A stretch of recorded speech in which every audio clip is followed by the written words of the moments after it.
So good morning guys. तो चलिए start करते हैं आज के यानी कि 10 मार्च के इंपॉर्टेंट करंट अफेयर्स को। तो इस प्रश्न में आपसे पूछ रहे हैं, अभी सी डिफेंडर्स 2024 अभ्यास का आयोजन भारत और किस देश के तटरक्षक बलों के बीच में आयोजित किया गया? तो आंसर होगा अमेरिका। तो एक्सरसाइज का नाम क्या है? सी डिफेंडर्स 2024। भारत और अमेरिकी तटरक्षक बलों के बीच में हुआ ये 9 से लेके 10 मार्च 2024 तक। कहां पे हुआ? अंडमान निकोबार की कैपिटल पोर्ट ब्लेयर में हुआ। अच्छा, वैसे आप अगर जानना चाहो कि अमेरिका के साथ हम और कौन कौन सी एक्सरसाइज करते हैं, तो अमेरिका के साथ अभी हमने सेल्वेक्स नाम का एक्सरसाइज किया था पिछले साल। वज्र प्रहार एक्सरसाइज करते हैं, तारकश एक्सरसाइज किया हमने, कोप इंडिया एक्सरसाइज का आयोजन किया, एक टाइगर ट्रियम्फ करते हैं, युद्ध अभ्यास नाम का एक्सरसाइज करते हैं, मालाबार एक्सरसाइज भी करते हैं। खैर मालाबार तो क्वाड देशों के बीच में होता है, जिसमें भारत अमेरिका के साथ साथ जापान और ऑस्ट्रेलिया भी होता है। अच्छा, ये तो हमने बात कर ली भारत और अमेरिका के साथ कौन कौन सी एक्सरसाइज करते हैं। अभी लेटेस्ट इनके बीच में कौन सी हुई ये हमने देखा, सी डिफेंडर्स एक्सरसाइज। कहां पे हुई वो भी हमने देख लिया, अंडमान निकोबार की कैपिटल पोर्ट ब्लेयर में।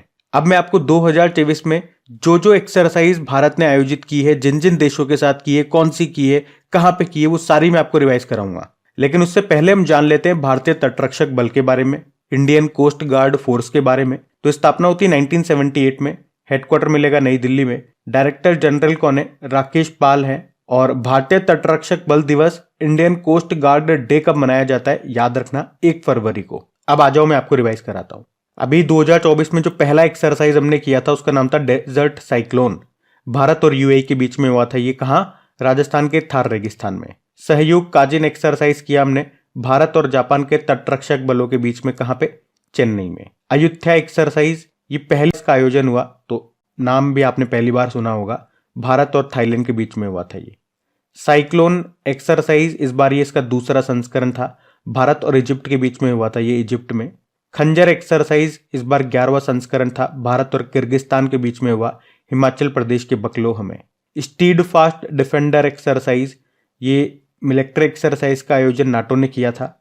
Desert knight exercise, Bharat France और यूएई के बीच में हुआ था ये। कहां? अरब सागर के ऊपर। और सदा तनसीक एक्सरसाइज, पहली बार इसका आयोजन हुआ भारत और सऊदी अरब के बीच में। कहां? राजस्थान के बीकानेर में। वायु शक्ति एक्सरसाइज, इंडियन एयरफोर्स ने आयोजन किया पोखरण राजस्थान में। मिलान एक्सरसाइज, भारतीय नौसेना ने आयोजन किया, लगभग 50 देशों ने हिस्सा लिया था। कहां? विशाखापत्तनम में। अभी दोस्ती एक्सरसाइज हुआ था 16वां संस्करण, भारत मालदीव और श्रीलंका के बीच में। कहां? मालदीव में। तो ये 2024 के सारे इंपॉर्टेंट एक्सरसाइजेज हैं, इनको ध्यान में रखना। और अगर आप में से कोई इस वीडियो को वेरी फर्स्ट टाइम देख रहे हैं, तो आप जब भी मिलिट्री एक्सरसाइज वाला प्रश्न आता है, मैं आपको पूरे साल के स्टार्टिंग से सारे के सारे एक्सरसाइज इसी फॉर्मेट में इसी तरह से रिवाइज करवाता हूं। तो मतलब इतनी बार आपको रिवीजन करवा दूंगा कि आपको ये चीजें यहीं पे याद हो जाएगी क्लास में ही। पिछले साल 2023 में भी हमने ऐसे ही किया था। दिसंबर में भी अगर कोई एक्सरसाइज हमने किया तो मैंने आपको जनवरी से सारे एक्सरसाइज रिवाइज कराए। तो अपनी क्लास में आपको इतना बेहतरीन तरह से मैं रिवीजन करवा दूंगा कि आपको चीजें यहीं पे याद हो जाएंगी। बस आपको रेगुलर बने रहना है। सेशन को पहली बार देख रहे हैं तो इसे सब्सक्राइब करके बेल आइकन को प्रेस कर लेना, ताकि वीडियोस के नोटिफिकेशन आपको मिलते रहे और कोई क्लास आपसे मिस ना हो। और हाँ, वीडियो अच्छा लगे तो प्लीज लाइक जरूर करना और दोस्तों के साथ में स्टडी ग्रुप में एक बार शेयर जरूर कर देना। आज की वीडियो का लाइक का टारगेट रखते हैं 7000 लाइक का, तो उम्मीद है वीडियो को आप लाइक जरूर करेंगे। अभी अगला प्रश्न देखते हैं। फिर आपसे पूछ रहे हैं कि अभी हाल ही में खसरा और रुबेला चैंपियन पुरस्कार किस देश को प्रदान किया गया? तो आंसर होगा भारत। तो अमेरिका में दी मीजल्स एंड रुबेला पार्टनरशिप के द्वारा आयोजित एक समारोह में भारत को measles and rubella champion award से सम्मानित किया गया। और भारत को यह पुरस्कार खसरा और रुबेला रोग की रोकथाम के प्रयासों के लिए दिया गया है। खसरा क्या है? तो ये एक संक्रामक रोग है, वायरस से होता है। कौन सा वायरस? मॉर्बिली वायरस के कारण होता है। इससे शरीर में छोटे छोटे लाल लाल धब्बे हो जाते हैं, चकत्ते पड़ जाते हैं। और जो रुबेला है वो खसरा का ही एक प्रकार है। रुबेला को जर्मन खसरा भी कहा जाता है। और अभी कुछ समय पहले हमने पढ़ा भी था कि भूटान ने रुबेला को समाप्त कर दिया था। तो ध्यान रखना, खसरा और रुबेला चैंपियन पुरस्कार किस देश को प्रदान किया गया? तो भारत को। अच्छा, इसी तरह से आपको याद होगा अभी निमहंस संस्थान को WHO वर्ल्ड हेल्थ ऑर्गेनाइजेशन के द्वारा 2024 का नेल्सन मंडेला पुरस्कार दिया गया था। और अभी WHO ने ही औद्योगिक रूप से उत्पादित ट्रांस फैट को समाप्त करने के लिए पहली बार 5 देशों को सम्मानित किया था। वो 5 देश कौन कौन से हैं? डेनमार्क, लिथुआनिया, पोलैंड, सऊदी अरब और थाईलैंड। अभी WHO ने कैप वर्दे को मलेरिया मुक्त घोषित किया था, अभी 2024 की ही बात है। और आपको याद होगा इसी तरह से कालाजार मुक्त पहला देश बना था अभी बांग्लादेश। और चेचक का टीका किसने खोजा था, ये प्रश्न पूछेंगे तो एडवर्ड जेनर ने। और आप कह सकते हो उन्होंने दुनिया का पहला टीका खोजा था। ये रेबीज का टीका किसने खोजा था? लुई पास्चर ने। और आप जानते हो रेबीज मुक्त होने वाला पहला राज्य हमारा गोवा है। अच्छा देखो, भारत को ये पुरस्कार मिला है ना, तो यहाँ पे मैं और भी आपको ऐसे क्वेश्चन बताता हूं जिनमें अभी भारत न्यूज में रहा था। जैसे कि आपको पता है 2023 में भारत ने G20 की अध्यक्षता की, शंघाई कोऑपरेशन ऑर्गेनाइजेशन की अध्यक्षता की, वासेनार एग्रीमेंट को होस्ट किया, मेंस हॉकी वर्ल्ड कप को होस्ट किया, वुमेन्स बॉक्सिंग चैंपियनशिप को होस्ट किया, ICC mains world cup Bharat में हुए थे। अभी 2024 में क्वाड समिट को होस्ट कर रहा है भारत।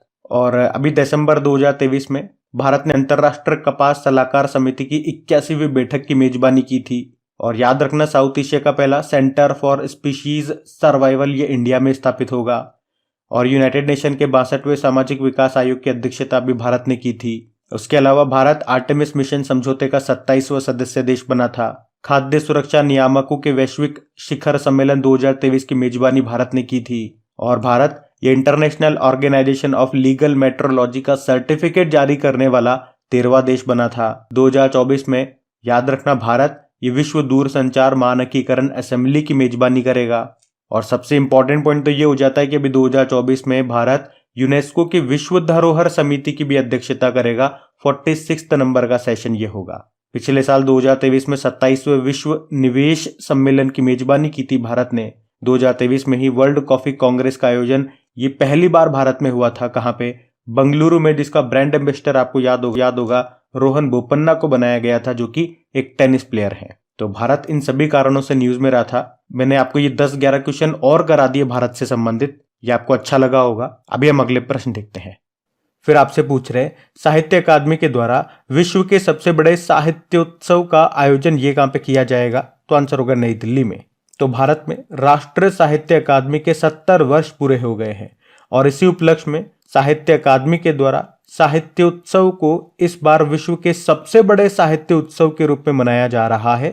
और इस साहित्योत्सव का आयोजन की बात करें तो 11 से लेकर 16 मार्च 2024 तक इसका आयोजन हो रहा है।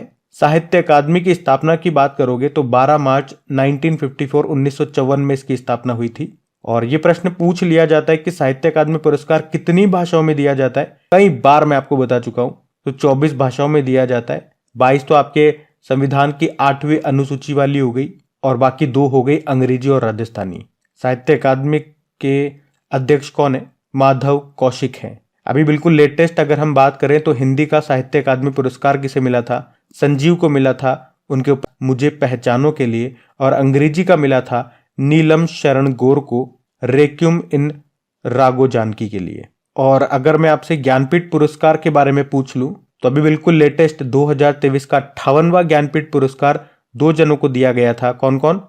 गुलजार को और जगत गुरु रामभद्राचार्य जी को। लेकिन याद रखना, ये जो उर्दू कवि हैं गुलजार, इनका एक्चुअल नाम क्या है? संपूर्ण सिंह कालरा इनका नाम है। तो दोनों आप याद रखना, क्या पता एग्जाम में गुलजार न देकर के इनका एक्चुअल नाम दे दे तो आपसे क्वेश्चन नहीं छूटना चाहिए। अभी अगला प्रश्न देखते हैं। फिर आपसे पूछ रहे हैं अभी हाल ही में कैबिनेट ने भारत में आर्टिफिशियल इंटेलिजेंस इनोवेशन इकोसिस्टम को बढ़ावा देने के लिए कौन से मिशन को मंजूरी दी है? तो आंसर होगा इंडिया AI मिशन। तो पूरे भारत में आर्टिफिशियल इंटेलिजेंस से संबंधित इनोवेशन को बढ़ावा देने के लिए कैबिनेट ने इंडिया AI मिशन को मंजूरी दे दी है। और इसके लिए कैबिनेट ने 10,372 करोड़ रुपए के बजट को मंजूरी दी है। तो इससे आर्टिफिशियल इंटेलिजेंस को बढ़ावा मिलेगा, ज्यादा से ज्यादा स्टार्टअप्स AI के ऊपर वर्क कर सकेंगे और इन सब के लिए फंड की जरूरत पड़ेगी तो ये फंड उसी के लिए है। तो आर्टिफिशियल इंटेलिजेंस पारिस्थितिकी तंत्र को गति देने के लिए पूरे देश में भारत AI नवाचार केंद्र स्थापित किए जाएंगे और देश में कंप्यूटिंग क्षमता को बड़े पैमाने पर बढ़ाया जाएगा। और इस मिशन के लिए कई शहरों में डेटा और AI लैब्स बनाए जाएंगे। अच्छा चलो, आज मैं आपको क्या करता हूं, आर्टिफिशियल इंटेलिजेंस से संबंधित जितने भी प्रश्न आपने पढ़े हैं पूरे 2023 में और अभी 2024 तक वो सारे मैं आपको यहाँ पे रिवाइज करवाता हूँ।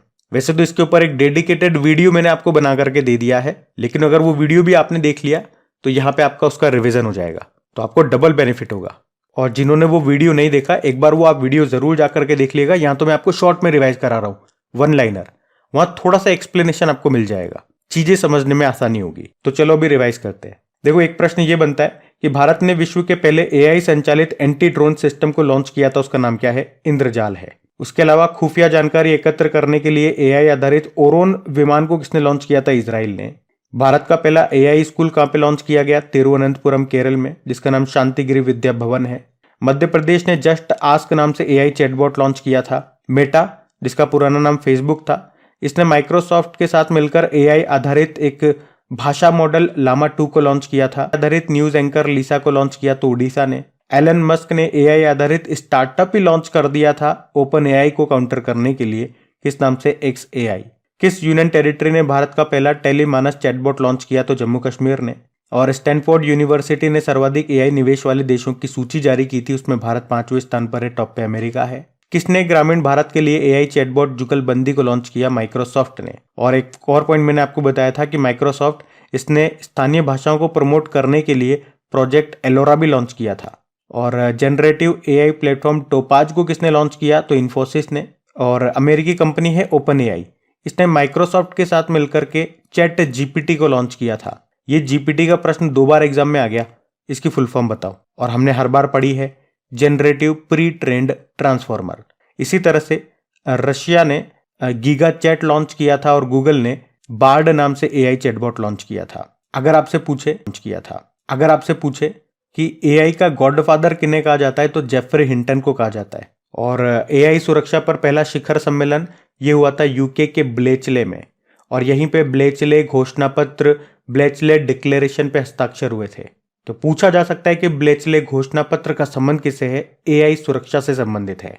अभी गूगल ने उसके अलावा किस एआई ने प्रधानमंत्री मोदी के भाषणों का तमिल में अनुवाद किया था, जो काशी तमिल संगम हुआ था वाराणसी में उस वक्त? तो आंसर होगा भाषिणी एआई।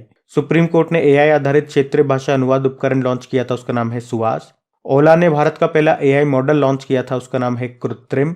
अभी हम पढ़ेंगे देश का पहला एआई यूनिकॉर्न भी यही बना था, कृत्रिम। और दुनिया की पहली एआई रोबोट एक कंपनी में सीईओ बनी है, उस रोबोट का नाम क्या है? मिका उसका नाम है। और उस कंपनी का नाम है जहां पे वो सीईओ बनी है, डिक्टाडोर, कोलंबिया की कंपनी है। ये प्रश्न एग्जाम में आया था, अभी कंपनी पूछा था। और अगर पूछे किसने एआई ओडीसी प्रोग्राम को लॉन्च किया, तो माइक्रोसॉफ्ट ने। अच्छा, केंद्र सरकार ने शिक्षा में बहुभाषावाद को बढ़ावा देने के लिए किस नाम से एआई आधारित एप्लीकेशन लॉन्च किया था? अनुवादिनी। ये देखो, भारत की पहली एआई सिटी बनी लखनऊ। अभी ग्लोबल यूनिकॉर्न इंडेक्स 2023 आया था, उसमें भारत तीसरे स्थान पर रहा था, पहले पे अमेरिका है। और देश का पहला एआई और रोबोटिक्स पार्क ये कहाँ पे लॉन्च हुआ? बेंगलुरु में। रिलायंस जियो, और हमने पढ़ा था कि रिलायंस जियो किस आईआईटी के साथ मिलकर के भारत जीपीटी प्रोग्राम को लॉन्च करेगा, तो आईआईटी बॉम्बे। एक बुक आई थी artificial intelligence and national security, इसको लिखा था विजय खरे और अमित सिन्हा ने, और इसको लॉन्च किया था हमारे जो दूसरे नंबर के सीडीएस हैं, chief of defence staff general Anil Chauhan ने। और 2023 में किस डिक्शनरी ने आर्टिफिशियल इंटेलिजेंस को वर्ड ऑफ द ईयर घोषित किया था? कॉलिंस डिक्शनरी ने। और अभी हमने पढ़ा था कि कर्नाटक राज्य सरकार ने एआई केंद्र स्थापित करने के लिए वर्ल्ड इकोनॉमिक फोरम के साथ समझौता किया था। और वर्ल्ड गवर्नमेंट समिट का आयोजन अभी दुबई में हुआ था, तो वहां भारत ने एआई पावर्ड सड़क सुरक्षा के लिए नवा गवर्नमेंट पुरस्कार जीता। Reliance industries limited AI chatbot Hanuman को लॉन्च किया था। और आर्टिफिशियल इंटेलिजेंस में भारतीय स्टार्टअप्स को सशक्त बनाने के लिए किसने IMPEL एआई प्रोग्राम लॉन्च किया? तो माइक्रोसॉफ्ट ने। भारत की पहली एआई टीचर बनी है आइरिस। और जिनी एआई प्लेटफॉर्म को लॉन्च किया था गूगल ने। तो ये देखो, 2023 के स्टार्टिंग से लेके अभी 2024 मार्च तक जितने भी एआई से संबंधित प्रश्न बने, मैंने आपको सारे इसी एक प्रश्न में रिवाइज करवा दिए। तो इसी तरह से भर भर के रिवीजन आपको यहाँ पे मिलेगा। बस अपनी क्लास में पढ़ने वाले स्टूडेंट होने चाहिए, आपको फुल मजा आ जाएगा। और वो भी बिल्कुल कम समय में इतना आपको रिवीजन करा दूंगा, इतनी चीजें पढ़ा दूंगा कि दूसरे YouTube चैनल पे यही कंटेंट अगर आपको पढ़ने को मिले तो 1 से 1.5 घंटा लग जाता है, वो आपको मैं 25 से 26 मिनट के अंदर दे देता हूं। तो चलो फिर अगला प्रश्न देखते हैं।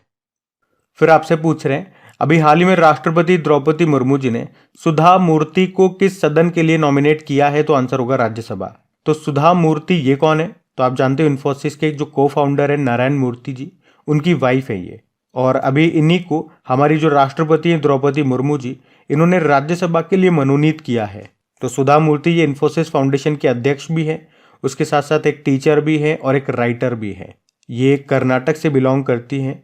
2006 में पद्मश्री इनको मिल चुका है, अभी 2023 में पद्म भूषण इनको मिला था। और मैं आपको याद दिला दूं, अभी 2024 में ही सुधा मूर्ति जी और नारायण मूर्ति जी के ऊपर एक बुक भी लिखी गई है जिसका नाम है एन अनकॉमन लव। इसको लिखा है चित्रा बनर्जी ने। वहीं इन्फोसिस की बात करें तो इसकी स्थापना होती है 1981 में और हेडक्वार्टर बंगलुरु में है। अच्छा, राज्यसभा की बात करते हैं थोड़ी सी। पहले तो ये बात करते हैं कि संविधान के किस अनुच्छेद में इसका वर्णन है? तो अनुच्छेद 80 आर्टिकल 80। और मैंने इसी तरह से आपको याद कराए थे आर्टिकल, 3 आर्टिकल लगातार याद रखो, आर्टिकल 79, 80 और 81। तो 79 में संसद के बारे में है, 80 में राज्यसभा और 81 में हो जाएगा लोकसभा। ऐसे याद कर लो, सरला, स से संसद, र से राज्यसभा, ल से लोकसभा। और राज्यसभा में सदस्यों की संख्या कितनी हो सकती है? मैक्सिमम 250। वर्तमान में 245 है, जिसमें से 233 तो इलेक्टेड होते हैं और 12 नॉमिनेट किए जाते हैं, मनोनीत किए जाते हैं राष्ट्रपति जी के द्वारा। लेकिन याद रखना, राज्यसभा में एसटी और एससी के लिए कोई सीटें आरक्षित नहीं होती हैं। ये एक स्थायी सदन होता है जिसका विघटन नहीं होता। और राज्यसभा के 1/3 सदस्य हर दूसरे साल रिटायर्ड होते रहते हैं। इनका कार्यकाल 6 वर्ष का होता है। और आपको याद हो तो इसी साल के स्टार्टिंग में जनवरी में ही हमने पढ़ा था कि राष्ट्रपति जी ने सतनाम सिंह संधू को भी राज्यसभा के लिए मनोनीत किया था। तो ध्यान रखना। अगला प्रश्न देखते हैं। फिर आपसे पूछ रहे हैं, अभी भारत में फॉर्मूला 1 ईंधन का उत्पादन कौन करेगा? तो आंसर होगा इंडियन ऑयल।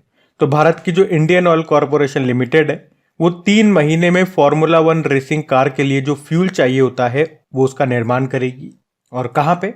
तो इस ईंधन का, इस फ्यूल का निर्माण, इसका उत्पादन उड़ीसा में पारादीप रिफाइनरी में किया जाएगा। अभी आपको याद हो तो इंडियन ऑयल कॉरपोरेशन ने स्टॉर्म पेट्रोल का भी निर्माण किया था, जो कि एक हाई परफॉर्मेंस फ्यूल है जिसका उपयोग मोटरसाइकिल रोड रेसिंग में किया जाए। देखो, इंडियन ऑयल कॉरपोरेशन की बात करें तो स्थापना होती है 1959 में। नई दिल्ली में मुख्यालय है, हेड है श्रीकांत माधव वैद। आपको याद होगा भारत का पहला मोटो जीपी रेस हुआ था नोएडा में, जो बुद्ध इंटरनेशनल सर्किट है वहां पे 2023 में। उसका स्पॉन्सर यही था इंडियन ऑयल। और अगर आपसे पूछे ना कि भारत और दक्षिण एशिया का पहला नाइट स्ट्रीट रेस कहां पे हुआ था, तो आंसर होगा चेन्नई में। अभी 2023 में पिछले साल इंडियन ऑयल ने ब्रांड एम्बेसडर बनाया था शेफ संजीव कपूर को। और अगर मैं आपसे पूछूं कि अभी लेटेस्ट पीएम मोदी ने भारत की पहली हाइड्रोजन फ्यूल सेल फेरी को कहां पे लॉन्च किया था? तमिलनाडु में। और दुनिया की पहली 100% सस्टेनेबल एविएशन फ्यूल फ्लाइट यानी कि सतत विमान ईंधन से उड़ान किसने भरी थी? वर्जिन एटलांटिक ने। कहां से? लंदन से अमेरिका तक। और अभी आपने पढ़ा होगा बीपीसीएल ने स्पीड पेट्रोल के लिए ब्रांड एम्बेसडर बनाया था नीरज चोपड़ा को। और यूं बताओ कि पेट्रोल में 20% इथेनॉल मिलाने का लक्ष्य हमारा कब का है? पहले 2030 था, अभी 2025 का है। और अगर पूछे कि वर्ल्ड बायोफ्यूल डे, विश्व जैव ईंधन दिवस कब मनाते हैं, तो आंसर होगा 10 अगस्त को। तो इससे मिलते जुलते सारे पॉइंट्स मैंने आपको यहां पे रिवाइज कराए, ध्यान में रखना। अगला प्रश्न देखते हैं। फिर आपसे पूछ रहे हैं, अभी हाल ही में केंद्र सरकार के द्वारा उन्नति योजना 2024 को मंजूरी दे दी गई है। तो आपसे पूछ रहे हैं उन्नति योजना के लिए 10 वर्षों के लिए कितने रुपए आवंटित किए गए हैं? तो आंसर होगा 10,037 करोड़ रुपीस। अब क्या है ये उन्नति योजना? तो इसकी फुल फॉर्म आप देखो, आपको समझ में आ जाएगा। उत्तर पूर्व ट्रांसफॉर्मेटिव इंडस्ट्रियलाइजेशन स्कीम। तो नाम से ही पता चल रहा है कि इस योजना का उद्देश्य क्या है। तो उत्तर पूर्वी भारत में औद्योगिकीकरण को बढ़ावा देना ही इस योजना का मुख्य उद्देश्य है। और कैबिनेट ने इसे मंजूरी दे दी है और आगे आने वाले 10 सालों के लिए इसे 10,037 करोड़ रुपए मंजूर कर दिए गए। और इसके लिए नोडल एजेंसी किसे बनाया गया है? तो ऑब्वियस सी बात है, किसे बनाया जाएगा? कॉमर्स एंड इंडस्ट्रियल मिनिस्ट्री को, यानी कि वाणिज्य व उद्योग मंत्रालय को। अच्छा, उन्नति नाम से मैं आपको याद जरूर दिलाना चाहूंगा कि अभी दिल्ली पुलिस ने कुछ समय पहले ही उन्नति नाम से एक ई लर्निंग प्लेटफॉर्म भी लॉन्च किया था। तो उसका नाम भी उन्नति था, ये भी उन्नति है। तो ये सब उन्नति कर रहे हैं। आपको भी उन्नति करनी है, रेगुलर इसी तरह से लगे रहिए अपने लक्ष्य प्राप्ति की ओर, आपको उन्नति जरूर प्राप्त होगी। अभी अगला प्रश्न देखते हैं। फिर आपसे पूछ रहे हैं अभी हाल ही में भारत स्टीम बॉयलर एक्सपो 2024 का आयोजन कहाँ पे किया गया, तो आंसर होगा गुवाहाटी में। तो याद रखना भी भारत स्टीम बॉयलर एक्सपो 2024 का आयोजन असम के गुवाहाटी में किया गया। उद्देश्य क्या है, स्टीम बॉयलरों पर निर्भर क्षेत्रों की वृद्धि और दक्षता को बढ़ाना। अच्छा, इसी तरह से कुछ और यहाँ पे मैं आपको सम्मेलन समिट्स वगैरह रिवाइज कर रहा हूँ, 2024 वाले रिवाइज कर रहा हूँ। तो देखो अभी नवा रायसीना डायलॉग का आयोजन नई दिल्ली में हुआ था, जिसमें चीफ गेस्ट थे ग्रीस के प्रधानमंत्री क्वारियाकोस मित्सोताकिस। पहले digital India future skill summit का आयोजन यह भी गुवाहाटी में हुआ था। 7वां हिंद महासागर सम्मेलन का आयोजन पर्थ ऑस्ट्रेलिया में हुआ। विश्व सरकार शिखर सम्मेलन 2024 हुआ दुबई में। और भारत यूनेस्को की विश्व धरोहर समिति की अध्यक्षता करेगा 2024 में। 46 नंबर का सेशन होगा, हमने पढ़ा है। और अभी वाइब्रेंट गुजरात समिट का आयोजन ये हुआ था गांधीनगर में, जिसमें चीफ गेस्ट है यूनाइटेड अरब अमीरात के प्रेसिडेंट। अभी नवा अंतर्राष्ट्रीय विज्ञान महोत्सव का आयोजन हुआ फरीदाबाद हरियाणा में। डेफ कनेक्ट 2024 का आयोजन हुआ था अभी नई दिल्ली में। तो ये तो इंपॉर्टेंट आपके समिट्स हैं 2024 वाले, जो मैंने आपको रिवाइज करा दिए, ध्यान में रखना। अगला प्रश्न देखते हैं। फिर आपसे पूछ रहे हैं अभी हाल ही में भारत की तीनों सेनाओं का संयुक्त अभ्यास भारत शक्ति ये कहाँ पे आयोजित किया गया, तो आंसर होगा जैसलमेर में। तो भारत की तीनों सेनाओं ने यानी कि थल सेना, नौसेना और वायुसेना, तो ये राजस्थान के जैसलमेर जिले में स्थित एशिया का सबसे बड़ी फील्ड फायरिंग रेंज में भारत शक्ति नाम से सबसे बड़ा अभ्यास आयोजित कर रही है।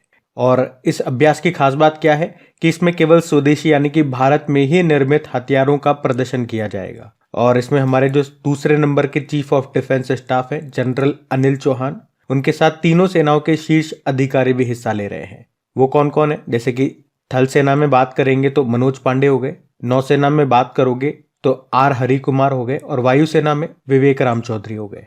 तो ये आप ध्यान में रखना। बाकी एक्सरसाइज वाला प्रश्न था, तो सारी एक्सरसाइज में आपको रिवाइज करा ही चुका हूं 2024 की। तो अभी अगला प्रश्न देखते हैं। फिर आपसे पूछ रहे हैं अभी हाल ही में इंटरनेशनल सोलर अलायंस में शामिल होने वाला 97वां देश 97 नंबर का देश कौन सा बन गया है, तो आंसर होगा पनामा। तो पनामा देश याद रखना इंटरनेशनल सोलर अलायंस का अनुमोदन करने वाला 97 नंबर का सदस्य देश बन गया है। अभी आपको याद होगा कुछ समय पहले ही हमने पढ़ा था कि इंटरनेशनल सोलर अलायंस गठबंधन में शामिल होने वाला 119वां देश कौन सा बना था, तो वो था माल्टा। और वहीं पनामा की अगर बात करते हैं तो ये आपको कहाँ मिलेगा, तो आप देखोगे नॉर्थ अमेरिका और साउथ अमेरिका कॉन्टिनेंट, इन दोनों को बीच में जोड़ने वाला जो इस्थमस होता है, जैसे इंग्लिश में इस्थमस बोलते हो या फिर हिंदी में आप बोलते हो भूडमरू, तो ये उन दोनों कॉन्टिनेंट को जोड़ने का काम करता है। बिल्कुल बीच में आपको मिलेगा, जिसकी कैपिटल होती है पनामा सिटी, आप मैप में भी देख सकते हो।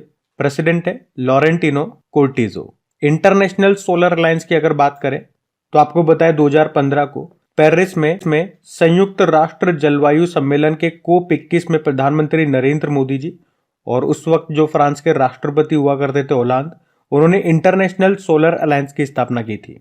और इसका लक्ष्य क्या है, 2030 तक 1000 गीगावाट सौर क्षमता हासिल करना। मुख्यालय आपको इसका मिलेगा गुड़गांव में और इसके डायरेक्टर जनरल है अजय माथुर। अच्छा, यहाँ पे हम बात कर रहे हैं इंटरनेशनल सोलर अलायंस की, तो सोलर से ही संबंधित कुछ प्रश्न मैं आपको रिवाइज कराता हूं। देखो, अगर पूछे कि भारत का पहला सौर ऊर्जा संचालित गांव कौन सा है, गुजरात का मोढेरा गांव। और दिल्ली एयरपोर्ट ये बना था पूरी तरह से हाइड्रो और सौर ऊर्जा से चलने वाला भारत का पहला एयरपोर्ट। देश के पहले सोलर रूफटॉप सिस्टम का उद्घाटन किया गया था गांधीनगर गुजरात में। और दुनिया का सबसे बड़ा फ्लोटिंग सोलर पावर प्लांट ये बनेगा मध्य प्रदेश के खंडवा जिले में नर्मदा नदी पर ओमकारेश्वर बांध पे। और देश का पहला सोलर सिटी ये बनेगा सांची।